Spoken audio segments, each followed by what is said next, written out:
week on Inside the NFL. The Dolphins pitch a shutout in Miami to remain perfect. Seattle is also 3-0, led by rejuvenated rusher Ricky Waters. He joins us on NFL Crosstalk. And we profile the 49ers' Garrison Hurst, who is sparking the best offense in the NFL.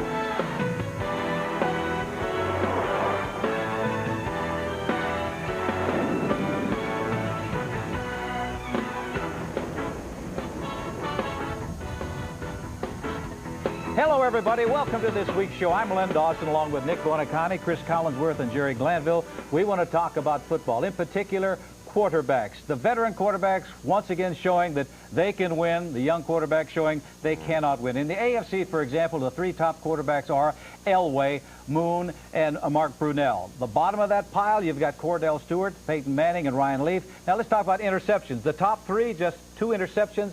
The other guys, 18. But, you know something, Lenny, what it tells me is that these teams are asking these quarterbacks to do something they're not capable of doing. That's carry the football team. You got to remember, Ryan Leaf and Peyton Manning were drafted early because they're on bad football teams with little talent. Unless you have a good running game or a strong defense, these guys are nothing but dead meat. They should put them on a bench for 3 years and let them learn. Well, you know, it was a time when you all played that 3 years, it took that long to become a good quarterback. But with free agency, you don't have time to let a guy sit. The quarterback's contracts now are for 4 years, and one quarterback's got a buyout that he can become a free agent after 3.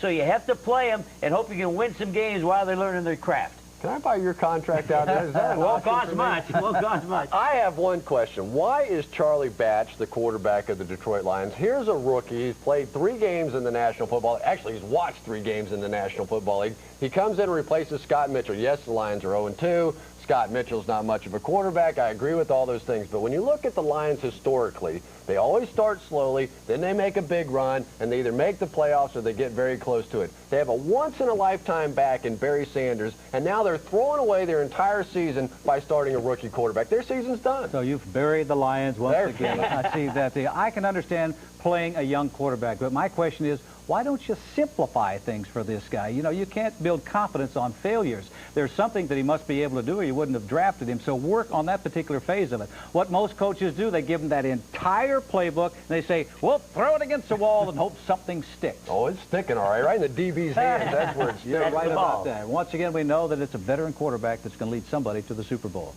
Well, let's start our highlights with the Packers' win in Cincinnati. After beating the Lions in Week 1, Green Bay showed it can also slay the Tigers. In Cincinnati, it was Tigger pulling the trigger, firing at innocent cheeseheads, while Neil O'Donnell, using his own shotgun, wasn't given much of a chance to fire at anything.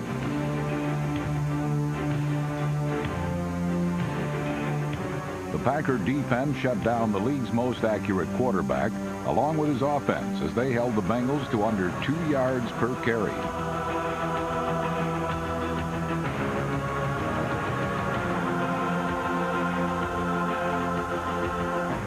On the flip side, Cincinnati's defense was also potent, forcing Brett Favre's first interception of the season and sacking him 3 times.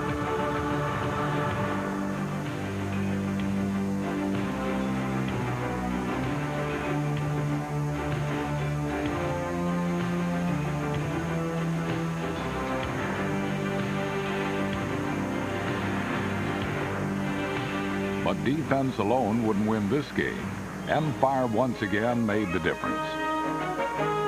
The sole touchdown of the day came when number 4 led his team 78 yards downfield. Goes to the end zone to Brooks, and Brooks held a touchdown. As the Bengals bit the bullet, the Packers walked away with a win, looking to take a shot at the Panthers this week. It's hurricane season in Jacksonville, but last Sunday it was the Ravens, not George, that blew into town. Jaguars surged ahead first as rookie running back Fred Taylor, in for an injured James Stewart, came off the bench with the longest regular season run in club history. He's free in the 30. He's in the 20. Fred Taylor 10, 5, touchdown Jacksonville. Quarterback Eric Zier answered for Baltimore with a 56-yard touchdown pass to Jermaine Lewis.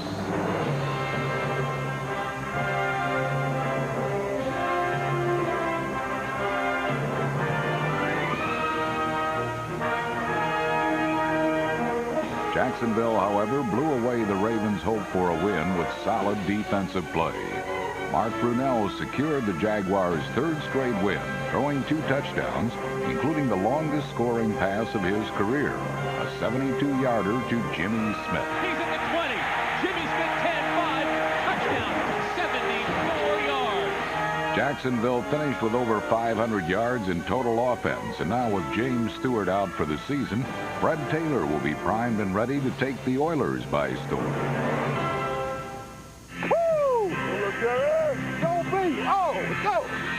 No, that's a bad outfit. Whoa. Woo. Wow. Hey, you know what we have to do? All we have to do is play with our heart, play with some emotion. We will come out on top. We got to kick some ass today. We got to lay it on the line, but we nothing on the field. Kick the ass on 3. 1, 2, 3.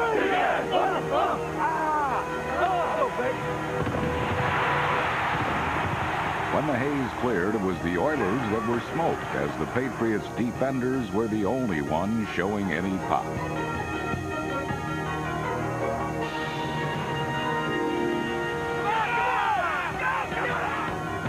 Neither team could manage a touchdown in the first half. All right, let's go. We're all right. We're doing all right. We got to get this guy tackled. That's a strong runner. That strong runner is Eddie George, who scored the game's first touchdown. And off his back foot, there's a screen. Eddie George has got a couple of blockers to the 15 to the 10. He hurdles and goes down. He gets the touchdown. Willie Clay tried to knock his feet out from under him, and Eddie hurdled him on the near sideline. The Oilers' 13-6 lead was erased by rookie runner Robert Edwards. Let's go, baby. Let's go, baby. Right there, right there. It is a draw to Robert Edwards coming up the middle. Slams it down and in. Touchdown, a brilliant piece of running by Robert Edwards. And the crowd revs up. Broke a tackle at the 5, broke another one at the 4, and then a beautiful spin move, and Robert Edwards carries it in from 7 yards. Let's go. Let's go. Let's go. Let's go. Let's go. Come on, baby. Come on. Bledsoe dropped back, fires over the middle, caught on a quick slant by Glenn. Down by 3 in the fourth quarter, Drew Bledsoe found Terry Glenn galloping wide open through the Oilers' secondary, where he was off to the races.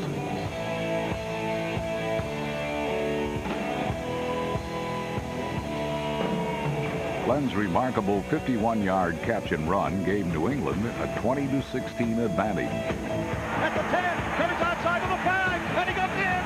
Touchdown! Drew Bledsoe to Terry Glenn on a quick slant. 50-yard touchdown, bang, bang play.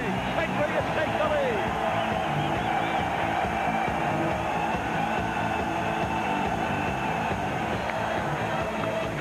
18 seconds later, the Patriots' defense put the game away. Fires, and it is intercepted by Lawyer Malloy at the 20, at the 15, at the 10, and in. Touchdown, Lawyer Malloy.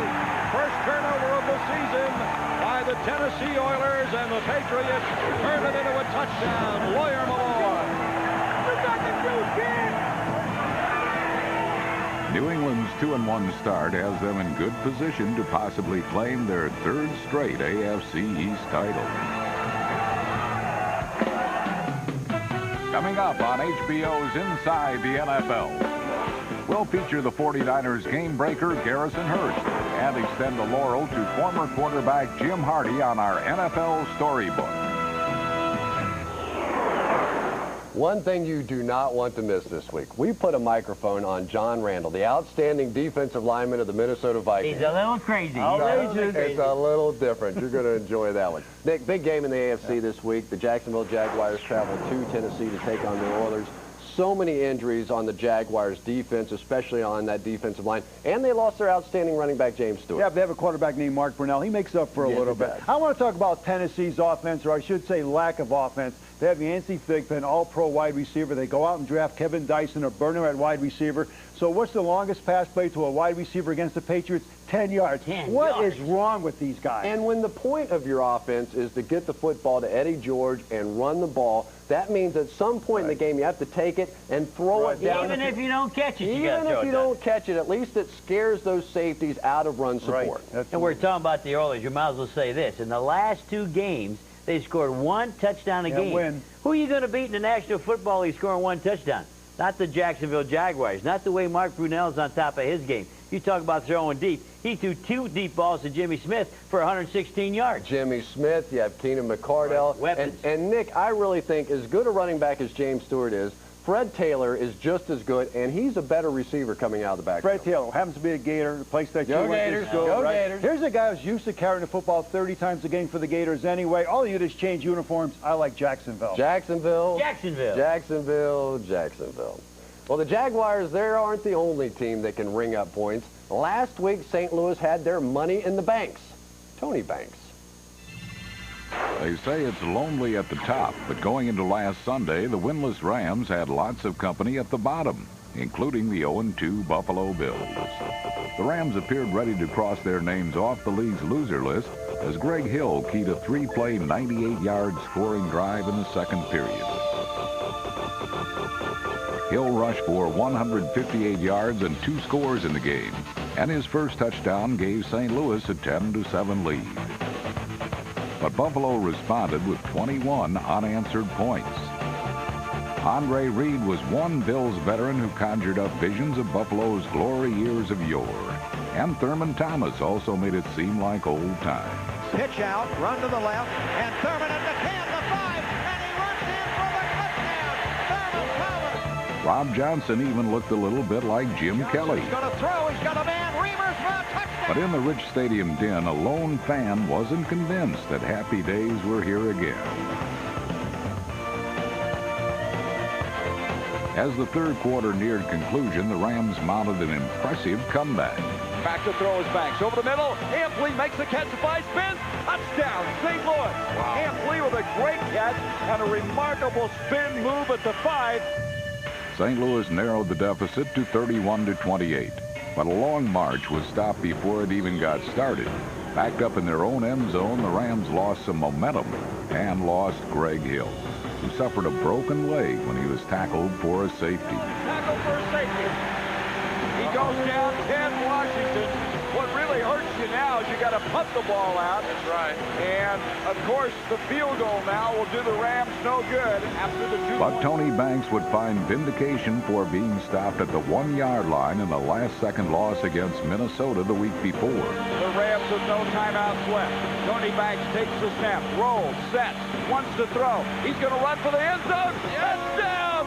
Tony Banks is in with 11 seconds to go, and the Rams have finally gotten it done at the end of the game. Dick Vermeil's words of consolation failed to cheer Wade Phillips, but Phillips isn't the only NFL head coach living in a world of woe. The coach Jim Moore is seeking answers that may lie beyond the farthest horizons. Last Sunday, Moore also sought in vain for a way to stop the Jets' Leon Johnson. Testaverde back, sets up the screen to Leon Johnson. Across the 25-30. Johnson in the clear, 40. Johnson to the 50. Out of the tackle, down the sideline. Looking at the Colts in his rearview mirror. Touchdown Jets. Leon Johnson. Johnson scored 3 touchdowns in the game. Johnson inside the 10. 5. Touchdown. Johnson and Curtis Martin, number 28, keyed a ground attack that rang up 302 rushing yards against the struggling Colts. Vinny Testaverde threw 4 scoring passes as the Jets produced a Johnson touchdown jamboree. Now in trouble, scrambling, throwing it, got it, Keyshawn Johnson, touchdown! Touchdown to Keyshawn Johnson, 4 TD passes by Testaverde. While Jim Mora is still looking for answers, Bill Parcells just looks ornery, and that look might just scare the Jets into a winning streak. Dan Marino and the Dolphins are used to charging out of the gates quickly each season. And last Sunday, their September magic continued with an early break against the Steelers. Marino looking, he throws for Lamar Thomas. He makes the catch on a deflection. Dwayne Washington had the ball go off his hands. Touchdown, Miami. However, this game truly belonged to the Miami defense. Zach Thomas helped limit Jerome Bettis to 48 yards rushing and also put the capper on a miserable day for Cordell Stewart. Looking at time, looks up. It's intercepted by Zach. He's to the 10-5. Touchdown! Zach Thomas. When it rained, it poured for Stewart, whose third interception of the day set off a third-quarter cloudburst. Now the rain is heavy. It's a Florida downpour. And now a timeout is indicated by referee Bill Carollo to get a dry ball into the football game. The soggy conditions couldn't dampen the play of Zach Thomas, who hounded Stewart to the very end.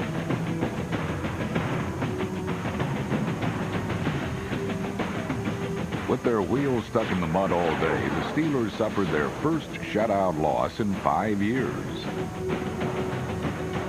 Pittsburgh will have to clean up its sloppy play this week against the suddenly hip Seahawks.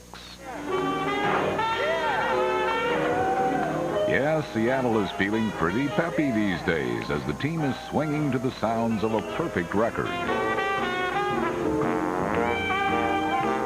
After years of falling all over themselves, the Seahawks finally seem to be in step this season.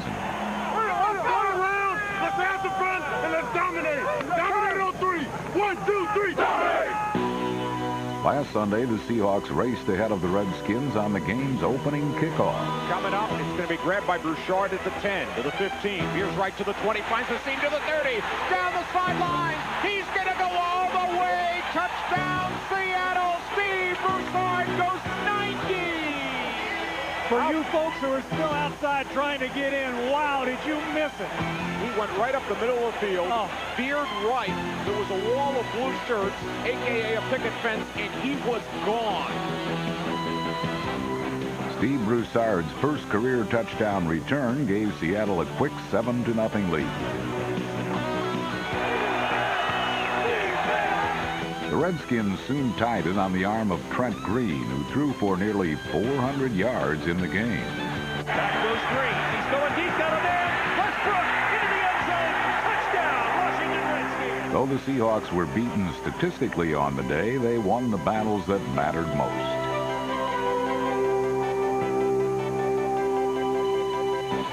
By not turning the ball over, Seattle controlled the game on the ground as Ricky Waters rushed for 136 yards and a touchdown. They're going to pitch it right, trying to get Waters on the sweep around the corner. Ricky ducks to the 10, cuts to the 5. Touchdown, Seattle! Good patience by Ricky Waters as he follows his lead block. Max Strong takes a couple of guys out. And 325-pound tackle Howard Ballard simply overpowered Darrell Green to finish the path to the end zone.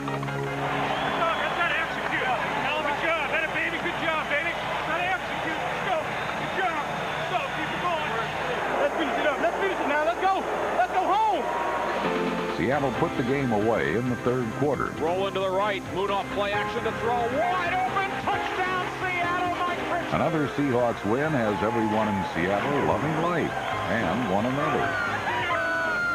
Will you marry me? Oh, it's a marriage made in heaven for Ricky Waters and the Seahawks, and they look to extend the honeymoon this week in Pittsburgh. When I tell you that, they came to play today.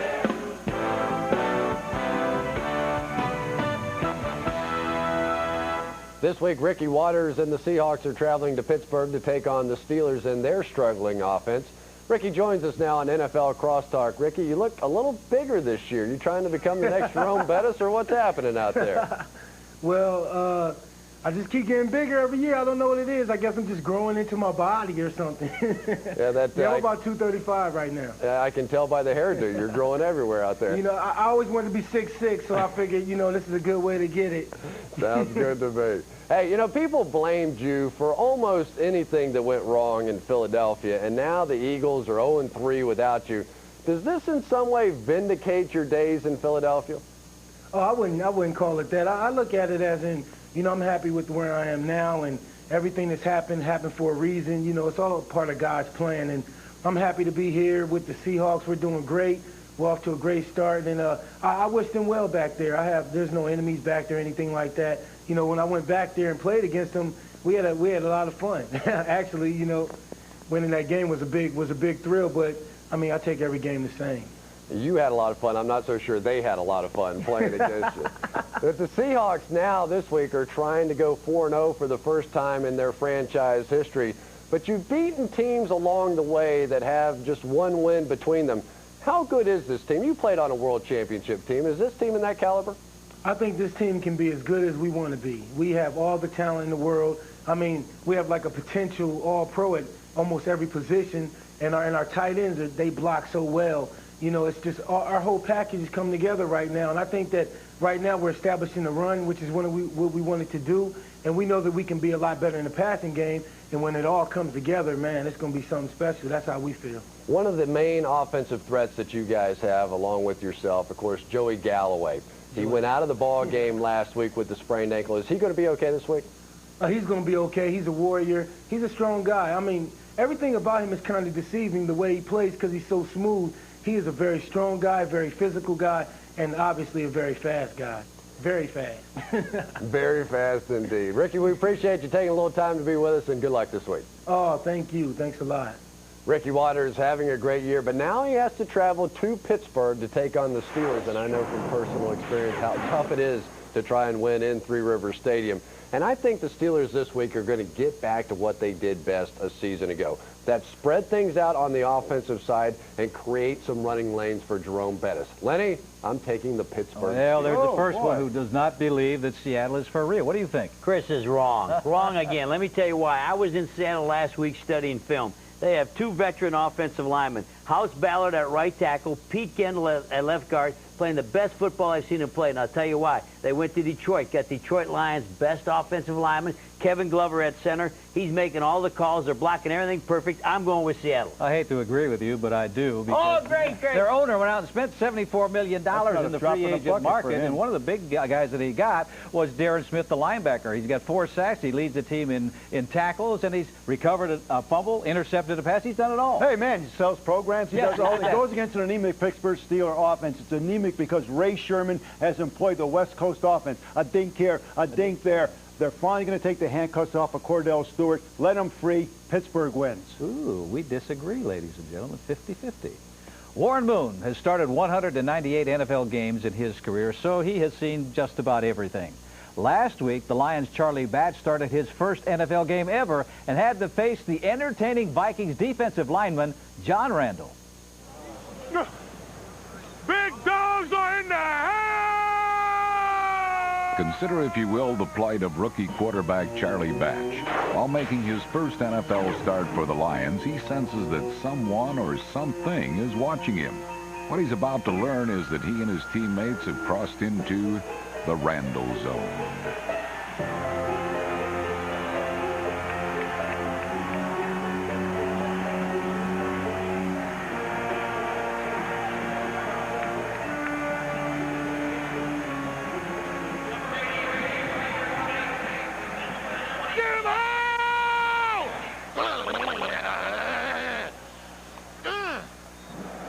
I'm here.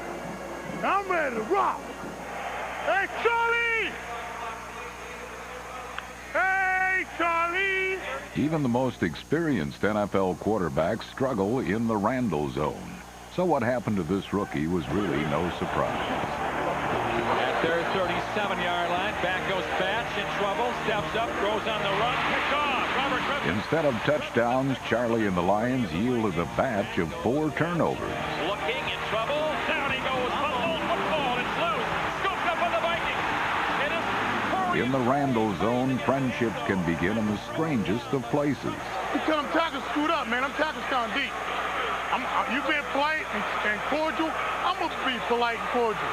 You're such a slow guy. I'm going to put you down on my scrapbook. You know that for that? Oh, really? I'm going to put you on my Christmas list, yeah.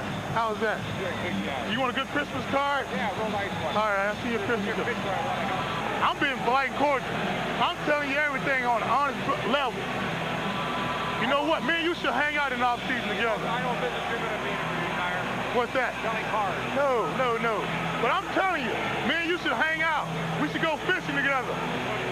What's it called? Okay. Cool. I got caught up in talking to the referee. Thank you. Oh, yeah. Let's do this. Hey! Barry! Hey! I can't get no love. You get no love, Barry? Barry, You can't talk to me, dog? John Randall and the Viking defense finally let their play do their talking against Barry Sanders by holding him to under 100 yards for the first time in 6 games against Minnesota.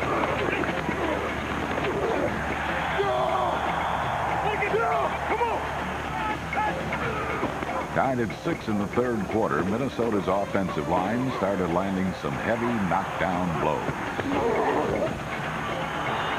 Come on, O. Come on. Come on, do it, O. When Randall Cunningham zipped a pass between double coverage to rookie Randy Moss, Minnesota began pulling away to its 3rd win of the season.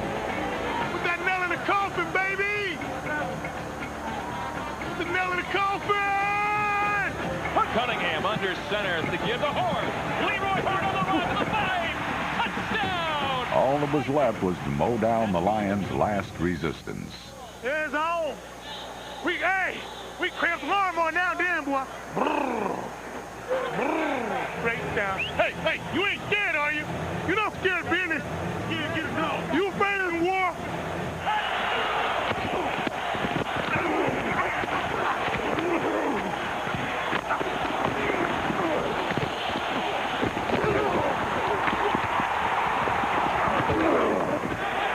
I'm whooping that boy there.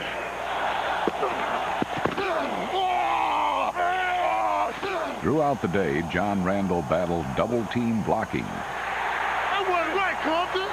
You can't be hitting me like that. That's not fair. Too bad the Lions didn't continue this tactic on their final chance to get back into the game. And 4th and goal from the Viking 3. Pass the throw. Randall a save! Back in here for John Randall. What a great time in the ball game for it to come. Like a hunt dog. Like a hunt dog. Like a dog ready to hunt. I heard you barking. I heard you barking around that corner. I heard you barking, baby. Ha, ha, ha. Ha! You heard the crowd, baby. All you got to do is make sure you ask yourself, did I do the very best I could do on every single play?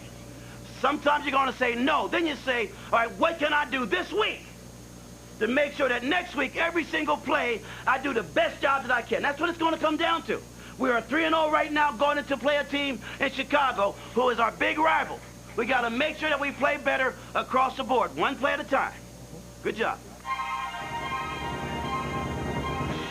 There's a 70% chance of rain today in the Tampa Bay area, but who cares? It's the brand new Raymond James Stadium debut of the Tampa Bay Buccaneers. Thank you. Welcome to Raymond James Stadium.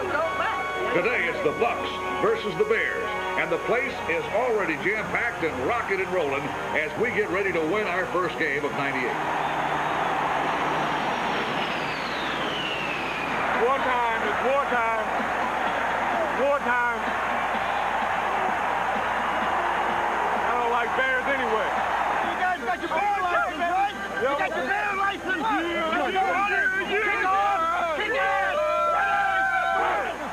But it's hard to hunt for bear when you smell like skunk. The winless Bucs couldn't get it into their skulls that this was a key game, one that Chicago's Glenn Milburn threatened to put out of reach. Makes the catch to the 7. Stutter steps near the 10. Cutting left, picks up a block. He makes the turn to the 15-20. Left sideline, 25-30. Cuts it back right, 35-40, 45 to the 50. He is ahead of the field to the 40, to the 30. He's going all the way. Glenn Milburn, touchdown, Chicago Bears. The Bucs wound up with a 15-0 halftime deficit. The 3rd straight week they had been shut out during the first half. First down, 13 from the 3. Dilfer drops into his own end zone. He is under pressure. Oh, he throws the ball away. He stepped out of the end zone. It's a safety. 2 points for the Bears. Buccaneers all the way. Chicago stinks. But in the second half, the Bucs bounced back in a big way. He'll drop. Gets good protection. Looking left. Throws it over the middle. Caught. Touchdown, Tampa Bay. 3 down. Anthony. And that's the first time we've heard the cannons at Raymond James Stadium. Play action by Dilfer. Looking. Going back to the side. It is caught. Moore with a one-handed. 10-5. Touchdown. Dave Moore with a great one-handed catch. What a catch. It's touchdown, Tampa Bay. 44 yards, our longest play of the season. Oh, man, that was beautiful. Stop, right? Hey, that's Buck Ball right there, baby. That's Buck Ball right there. Cooper threw 2 touchdown passes and 1 textbook block. To the running room. 25-30. To the 35 to the 40. Cooper with a great block. Down the sideline. Riddell Anthony out of bounds at the Bear 43. Cooper with a great block to get him 8 more yards upfield. Tampa Bay scored on 3 straight possessions. Hand off to Dunn. The little guy. Hobson outside to the 40. 35. Spins to the 30. To the 25. 20. To the 15 tag. 5, 3, 2. No! Touchdown. Tampa Bay. Touchdown. Tampa Bay. What I'm talking about, baby? They don't have that next level. We've seen all they got. We've seen all they got. They don't have a next level. 3 and out or get the ball, baby. Let's cut this. Hard out. Come on. The Bucs sliced and diced the Bears as they shut out Chicago and allowed just 37 yards of offense in the second half.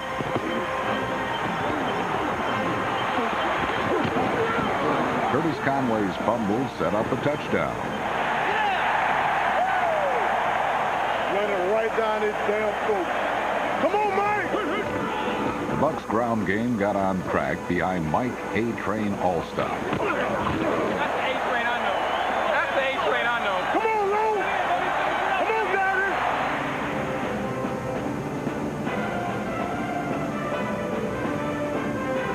Allstott rushed for 102 yards, and while A-Train looked like he was running out of steam toward the end of the game, he never stopped chugging on his way to the game's final score. Come on! Knock it off! Knock it off! Here's the handoff to Allstott. Up the middle, Allstott to the 1. He's almost in. Second, third effort, and they're not going to give him a touchdown. It is a touchdown, Tampa Bay. It is a touchdown. Very late call by the head linesman. We'll take it. We'll take it. You guys got a good thing. The Bucs' housewarming party was a resounding success, and the comeback win may signal a turnaround for Tampa Bay.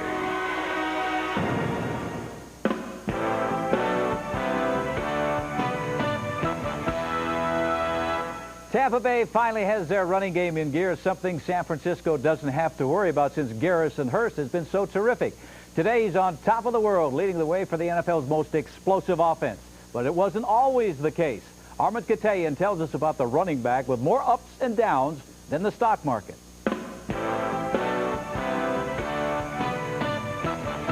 now they've got to start from deep in their end of the field, and Garrison Hurst takes advantage of it. He takes the handoff, sweeps to his right, gets to the 20. He's at the 20. In bright, shining moments like this, Garrison Hurst showed why he deserves a one-way ticket to the top. Yet just as often during his 6-season NFL career, for every peak, a free fall seemed to follow. You know, roller coaster is probably the best way to describe my career so far. It's been rough. You start to doubt whether, you know, you start saying, do these guys want me to play? Do I really want to play?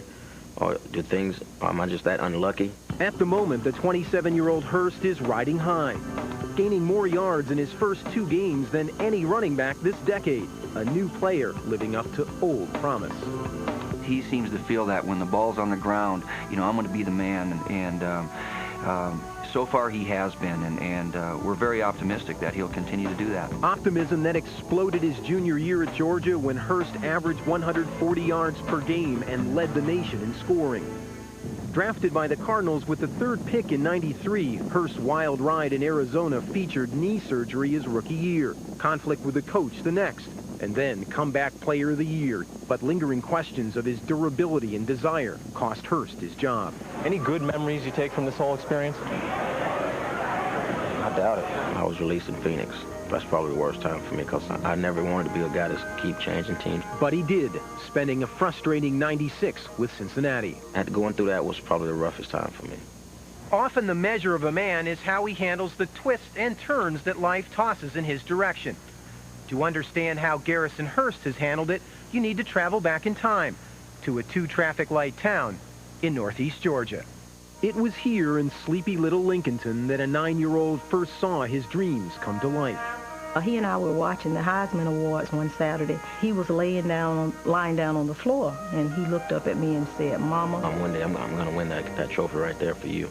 And I looked at him and said, "I know you will, baby. You'll win just for Mommy." I never thought 10 years later it'd happen. Well, it didn't happen, but he tried. That he did, finishing third in '92, but never forgetting what he saw and learned from his mother, never quitting. From growing up, having her as my mom and knowing what she went through, you know, from quitting school to going back getting her GED and then working for 15 years at this job, swinging shifts, and just knowing she was there. She's been there for me all my life, and she's definitely a strong point. So last season, far away from this small town in a big city by the bay, Hurst gave himself another shot, perhaps his last and best chance to prove he could play. Coaches make quarterbacks, but moms make running backs. I mean, somebody was born to run the football we really needed.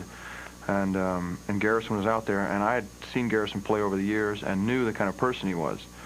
And so I was a real fan of his. He fit right in right from the start, injecting his new team with speed, spark, and fun. G-Man, boys and men, work it out. What's the deal? G-Man was rapping right along late last year, third in the NFC in rushing, then another bad turn, a fractured collarbone. In response, Garrison Hurst added more strength, helping power the undefeated 49ers, and working to ensure that his long roller coaster ride is over. I always thought that I could play the game. It's just I was trying to figure out what's going to happen in my career now, you know, what's next for me. And I said, okay, I've been to the worst, now to the lowest. I hope like the only thing I can do is I can go up now.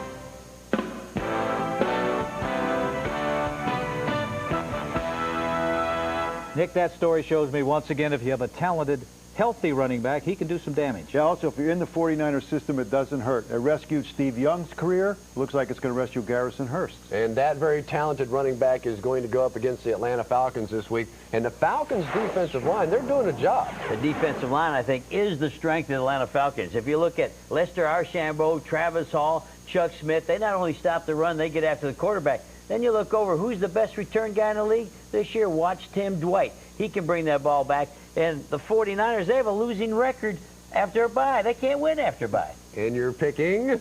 I'm going with the 49ers. You always do that. You always build them up and then butt, and then you take the 49ers. But Steve Young, the three-step drop, he'll get back so quick, fire that ball out, they win. You forgot to hit on the weakness for the Atlanta Falcons, and that being their offensive line. They simply cannot block for Jamal Anderson. They're not opening any holes. And when you look at Chris Chandler, here's a guy with 3 concussions last year. He's getting knocked around again this year. I'm taking the 49ers, too. Well, let's talk about the other team from the Bay Area, the Oakland Raiders, traveling to Dallas, taking on the Cowboys. And, Nick, it looks like the Cowboys are ready to take control of the NFC East after they thumped the Giants. Now, do you think the Raiders have any chance? I don't think they have a chance, Lenny, simply because of their offense. If you look at the giveaway, takeaway, they're -6. What that tells me is that the defense of Vulcan, which is a good defense, ranked 6th in the league, is on the field much too long. Let's talk about the offensive lines of these. What offensive line of the Raiders? Well, you hit that right, because the Raiders, their quarterback's been sacked 19 times, and behind the blocking of Larry Allen and Eric Williams just once for the Cowboys. Well, I think Darrell Russell, Maryland, Greg Beaker, real fine defensive players for the Oakland Raiders, but they're on the field too long. I do like Dallas. I like Dallas because of the Dion factor. Put him on offense, put him on defense, put him on special teams, let him coach, let him do whatever he wants to. Dallas Cowboys will win. Hey, even though the Raiders have to play the 2-1 Cowboys, it's still an easier task than last week's date with the Broncos. Last week, John Elway took his fastest gun in the West routine to Oakland, where he led the Broncos on an early touchdown drive. Elway will turn, play fake, looks into the end zone. Pass is going to be to McCaffrey. Touchdown! Oh, what a good throw by John. In the second quarter, the Elway show was sidelined when he aggravated a hamstring injury. So backup quarterback Bubby Brister climbed into the saddle, only to drop the reins on his very first pass from scrimmage. Intercepted by Eric Turner.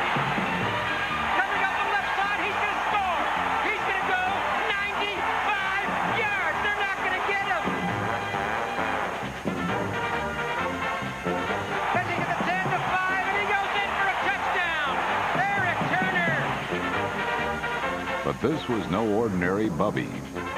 The 12-year pro rebounded with a touchdown lob to Howard Griffin, and an Elway-like rocket which gave Denver a 24-10 advantage. Right. He can run if he wants to. 15 now throws past end zone, touchdown. A third-quarter Ricky Dudley touchdown brought the Raiders to within 7, but Oakland's comeback bid met with unhappy return. Blitzing is the drop. Intercepted. Ray Crockett. 30, 40, midfield, 45, 40. Bye-bye. at 20, 15, Francis, 10, 5, very slowly, 2, 1, touchdown. Touchdown, Denver, and that's a backbreaker. The Raiders suffered their 6th loss in the last 7 tries versus the Broncos. They look to bounce back this week against the Cowboys, who were all smiles Monday night despite playing without Troy Aikman. With a supporting cast talented enough to take the pressure off inexperienced Jason Garrett, the Cowboys liked their chances. After all, it was prime time.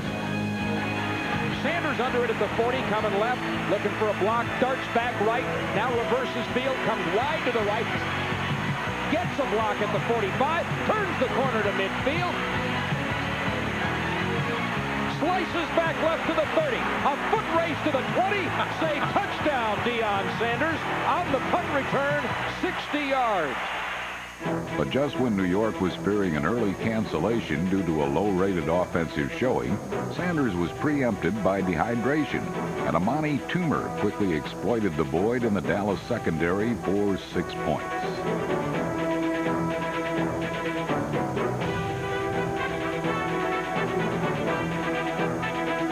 With the game tied, Garrett and the Dallas offense finally took flight.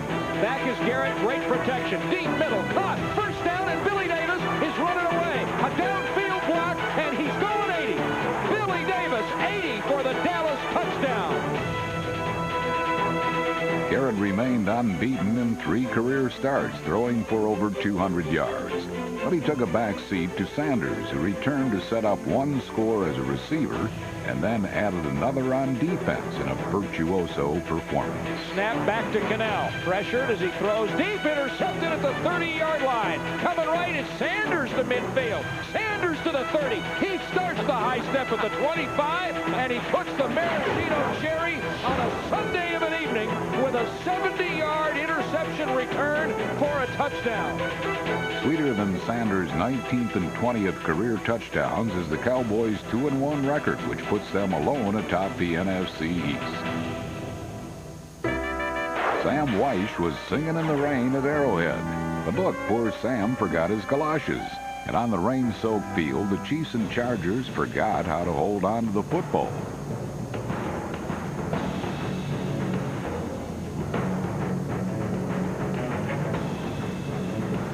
For Ryan Leaf, the game was a total washout. One to the left. There is movement. Leaf to throw. Hit. Batted down. Half batted down. They're going to rule it a fumble. They're ruling a fumble. That's a sack by Derek Thomas. The young quarterback completed only 1 of 15 passes for 4 yards, setting a team record for passing futility. He also contributed 5 turnovers, all in the first half, and San Diego never had a chance. The Chiefs controlled the ball and the clock, nearly doubling the Chargers' time of possession. And Rich Gannon slipped defensive end Rayleigh Johnson to blow the game wide open. Gannon slips as he gets back into the pocket. Scout rolls, throws late, looking for Rising. Near side ball, diving, touchdown, Down 23-0 late in the game, the Chargers' offense finally found some daylight. Gets tackled at the line of scrimmage, breaks another, and gets straight to the Chiefs secondary. 50-yard line to the 40. The Chiefs are chasing, but Means up the left side. He's going to go 10-5, touchdown all the way, touchdown. Despite Natron Means' career best 72-yard touchdown, this game belonged to the Chiefs, who improved to 2-1. It's been a full century of Cardinal football, and Arizona hope to right the slow start to their centennial season against the winless Eagles. However, after 3 brutally flawed quarters, both teams could have used a fresh start.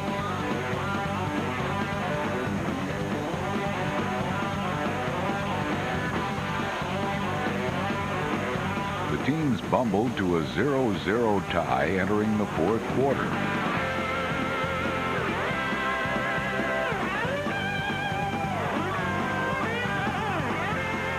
Eventually, it was Arizona who emerged from the heinous display to score 17 fourth-quarter points, 6 coming by way of Adrian Morrell. Here goes Morrell around the corner on the 20, on the 15, on the 10. He scores! And you can turn out the lights. At 1-2, the Cardinals are in the thick of the NFC East race, while the Eagles may have to wait a while for their first win. The Eagles lost again, but fortunately, they came away without major injuries. Unlike other teams we'll find out about in this week's Inside Update. A few weeks ago, it was the quarterbacks who were getting hurt. Now it's open season on running backs. Emmitt Smith suffered a strained right groin against the Giants. Getting hurt on Monday night shortened his recovery time. He didn't practice Wednesday or Thursday, and his status for Sunday is 50-50. But good news for the Cowboy fans is that running back Chris Warren will play on Sunday for the very first time this year. Greg Hill suffered a broken leg in the middle of his career best game. Now Dick Vermeil has to give the ball to rookie Robert Holcomb, who was inactive for the first 3 weeks. Some good news for Bucs fans, as word is Tampa may have both starting wideouts available for Monday night's game. Jaquez Green has got a cast on his hand for his sprained ligaments and should play against Detroit. And Bert Emanuel is way ahead of schedule, but is still listed as doubtful for Monday. Now for more inside information, let's go to Chris Collinsworth and Gary Miles. All right, Gary, we're only 3 weeks into the season, but already we're hearing some nasty things being said about coaches around the league. Are there really guys already in trouble? Well, Chris, most of the speculation right now centers on Norv Turner and Ray Rhodes. First, Turner's situation. Before Jack Kent Cooke died in 1997, he gave Turner a 3-year contract extension that carries through 2001. Now the team is for sale. John Kent Cooke, Jack's son, is trying to buy it. He's a huge supporter of Norv Turner. If he is able to buy the team, then Turner's chances of remaining as Redskins coach significantly increase. If the team gets sold, then you never know what the new owner is going to do. As far as Rhodes is concerned, he turned down a contract extension before the 97 season. He told me that friends have told him that was the biggest mistake he ever made in his life, but he's saying if he can't win, he doesn't deserve to be there. Right now, it's a deteriorating situation in Philadelphia, and I would be surprised if Rhodes made it to 99. If something does happen, would it happen during the season? Chris, the recent trend in the NFL is not to make coaching changes during the season. Of the last 15 changes made, only 2 occurred during the season, both during the 96 season. Dave Shula was fired in Cincinnati, and Jim Moore quit in New Orleans. All right, last week after Tony Banks scored the game-winning touchdown for the St. Louis Rams, we saw him talking to Dick Vermeil on the sideline. What was that conversation all about? Because I was able to get a hold of Tony Banks this week, and he explained, he said it was a nice moment that Dick Vermeil told him he was proud of him after he scored that winning touchdown. If you remember, the week before, he tried to score in the last play of the game and was stopped at the 1-foot line. In return, Banks told Vermeil that he appreciated his support. You have to remember that last year the Rams lost 8 straight games, and Vermeil did not bench Banks. All right, it wasn't a good week this past week for Ryan Leaf, either on the field against the Kansas City Chiefs or off. On Monday after the ball game, he blew up at a local reporter over something that was written in the local newspapers. Fucking don't talk to me, all right? Knock it off!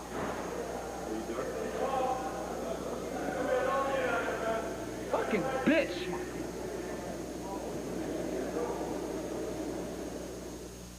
If Ryan Leaf wants to be a quarterback in the National Football League, he better get used to reading those Monday newspapers. They aren't always pleasant, are they, Gary? No, Chris, I've had a few quarterbacks over the years get mad at me also. It just happens. But, you know, I asked Leaf about it this week, and he says he's just not talking about the situation. He did issue an apology. Kevin Gilbride, June Jones, Bobby Bethard all sat Leaf down to talk to him about the responsibilities of being a quarterback in the NFL. Gilbride also said that he did not want to subject Leaf to any more in Kansas City and planned to bench him in the 4th quarter of that game.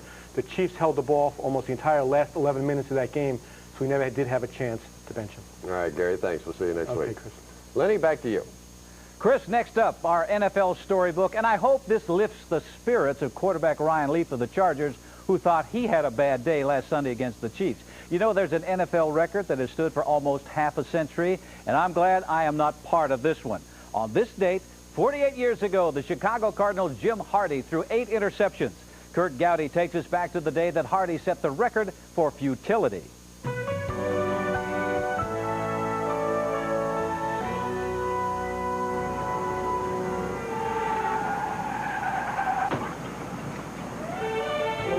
I totaled my car in an automobile accident on the way to the stadium. The police finally came, and turned out they were the park police. They couldn't handle it. We had to have the city police. So I was there for about 2 hours. And finally, when I got to the ballpark, I just got there in time to slip into my costume and go out and play. And you know what happened after that. What happened next was quite arguably the worst performance ever by a professional quarterback. Every snap brought new misadventures. By halftime, it was approaching disaster. So when I had 3 picked off at halftime, I remember sitting in the locker room, my elbows on my knees and my head in my hands thinking, what could be worse? 3 passes intercepted in 1 game. Little knowing there are 5 more to come. When I had 7, Curly Lambeau says, now whatever you do, don't put the ball in the air. But I got to salvage something out of this day. This has just gone too bad, you know. And so I think he came back 56 yards for a touchdown. I just wanted to crawl under the carpet and get out of the stadium like a bull. Mercifully, Jim Hardy's day ended without physical injury. And you wonder, how in the world can you have 8 passes picked off? I mean, if you were throwing with your eyes shut, you wouldn't do that poorly. 8 days later, on a blustery Monday night, Hardy navigated his vehicle safely, but once again was part of NFL history. You know, after you have a real bad day, you can't wait for the next game. I mean, just if it happened the next morning, you'd be happy. And it was a complete metamorphosis. You know, I went from a caterpillar to a butterfly in 1 week. And I threw 6 touchdown passes that day. And 5 of them were to a great receiver from Ohio State named Bob Shaw. Shaw was unstoppable, hauling in 5 of Hardy's touchdown passes, a single-game NFL record he shares with Hall of Famer Kellen Winslow and the incomparable Jerry Rice. Oh, yes, and as for Jim Hardy, well, he really wasn't that bad a quarterback. I had a good year that year. I made the Pro Bowl team, and it was a wonderful experience, but any recollection of that day against the Eagles when I had 8 passes intercepted, I keep hoping it'll go away, but it ain't going away. The fact is, it's one of the oldest records in the NFL record book, a Hall of Shame entry that may never be equaled.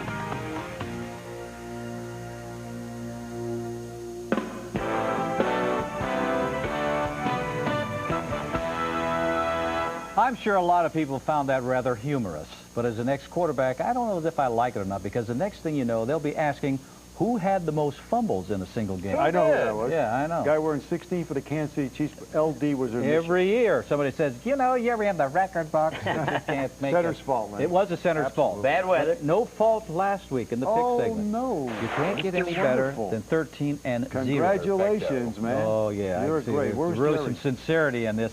For the season, ladies and gentlemen, where is Jerry? I'm coming on. I'm gaining on Chris. Earlier in the show, we made some picks. Now it's time to pick the rest. We all agree that Denver will beat Washington in the nation's capital with or without John Elway. Green Bay may be the best team in the NFL. We all like the Pack to win in Carolina. Kansas City will win in Philadelphia, where the Eagles' offense is really struggling. Minnesota goes to Chicago. We all like the Vikes to go 4-0. The Giants have lost their last 7 games on the West Coast. Nick and Chris like the Giants anyway. Jerry and I picked the Chargers. Now it's time to pick the rest of the games in more detail, and since I won 13-0, you do remember 13-0. I'm going to start first. The Cardinals returning to St. Louis to play the Rams. Now that's kind of unusual to say that. You know, the Rams defense is not doing too well. But last week against the Bills, they had 9 sacks. And the offensive line for Arizona not protecting Jake the Snake. I'm going with the Rams. You know, Jake Plummer was a pretty good quarterback last year. He really was coming on very good. Then Mark Trestman goes in there, the offensive coordinator, decides to put in a West Coast offense, takes all spontaneity out of Jake. I hate that West Coast offense. I like St. Louis. Well, you looking at the Rams, Tony Banks, the last 3 games has had the ball in his hands on the last play. He finally figured out what to do, win the game, cross the goal line. But on defense, DeMarco Farr for the Rams, putting great pressure on the quarterback, and I think the Rams win because of him. I agree with you. Adrian Morel has finally provided a little bit of pop on the offensive side, running the football for Arizona. But I think this St. Louis team just too explosive, even without Greg Hill. I'm taking the Rams. Next game, we got New Orleans at Indianapolis. We got a couple of quarterbacks who played against each other in college, Warfield and Manning. Yeah, Peyton Manning on that offense. You know, -7 in the giveaway, takeaway. Peyton Manning has 8 interceptions, 29th in scoring. The only hope they have is Marshall Faulk, and he can't carry the ball 50 times. I like New Orleans. Well, New Orleans defense is playing pretty good. They got a nickname, the Swamp Dogs. Well, let me tell you about the Swamp Dogs. Chad Cota, the strong safety. He'll have to stop Marshall Faulk running the football. I think he'll do it. I'm going with the Saints, undefeated. How about that? Do you have to grab me before you make that pick, though? Lamar Smith, Ray Zellers has finally given Mike Ditka exactly what he wants down there in New Orleans. A good, solid defense, a solid running game. I'm taking the Saints. I'm taking the Saints because the other team's defense can't stop the run, and only 1 turnover by the Saints in 2 games. We got Cincinnati at Baltimore. I don't like either team on offense, but on defense, I do like the Bengals. They drafted 2 linebackers, Spikes and Simmons, both in the first round. Now they got speed to make that zone blitz work. Bengals win it. You know what? I'm going against my old team. You're kidding. No, I watched Corey Dillon last week. I just don't think that his knee is healthy. Last year, he was a tremendous back, had the entire offensive line back. He just doesn't look the same to me. I'm taking the Ravens. You know, the heart and soul of the Ravens defense is Ray Lewis, the middle linebacker. He's out, dislocated at elbow, will be out for 2 weeks. But there's another Lewis, Jermaine Lewis, special teams, big play guy, receiver. I like the Baltimore Ravens. Ravens are my selection as well. Eric Zier will be at quarterback. He will get the job done. All right, we got a Monday night game, Tampa Bay at Detroit. All right, now who are the Lions going to blame now? Scott Mitchell is no longer in there. They can't run the football effectively, didn't last week.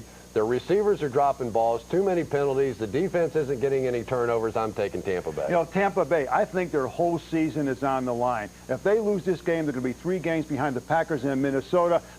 Last week, they were 8 for 11 on third down situations, 52% on the year. I think Tampa Bay wins. Well, I got to ask, did the Detroit Lions go to training camp? What were they doing in July and August? Now they switched quarterbacks. Guess what last week? They took the right corner and the left corner, and they switched them. Now they're going out saying, we need more speed on special teams. I don't think they know what they're doing. I'm going with Tampa Bay, even though Tampa can't play in the first half. Wrong, all of you guys. You know, last Monday night it was Sanders was the hero. Deion Sanders. This week it will be Sanders the hero. Boy. Barry Sanders, Detroit will win. Well, that's our show for this week. Remember, Inside the NFL premieres each Thursday evening at 11 p.m. If you missed any part of it, you can catch it again Fridays at 7 p.m. and Saturdays at 11 a.m. Those times are Eastern and Pacific.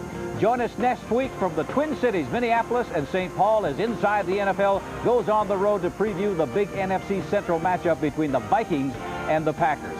So for Nick, Chris, and Jerry, I'm Len Dawson saying thanks for watching the show the pros watch, Inside the NFL.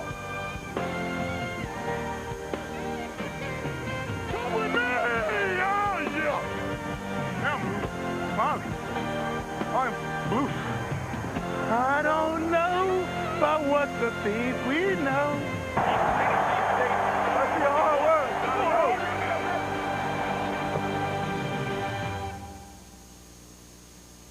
All of a sudden, he kind of sneaks out onto the field. He slips on it. Now he's slipping off the field. Sometimes he slips on. And when he slips on, most times he's making plays to move the chain. Athlete leading all NFL running backs in receptions this year with 19. Holcomb inside the 5. Outstanding first quarter for Robert Holcomb in his NFL debut. 38 yards on 8 carries. Kenny, Holcomb looks good, but so does this offensive line. Running right at Eric Swan. Watch Uyghur just ride Swan upfield and out of this play. Look at it. He engages in him, and then he stays with him. That's what I like about this Rams offensive line. They get on their blocks, they stay with them, and they're opening holes. Ninth play of the drive upcoming. First and goal from the 5. Holcomb into the end zone. Touchdown!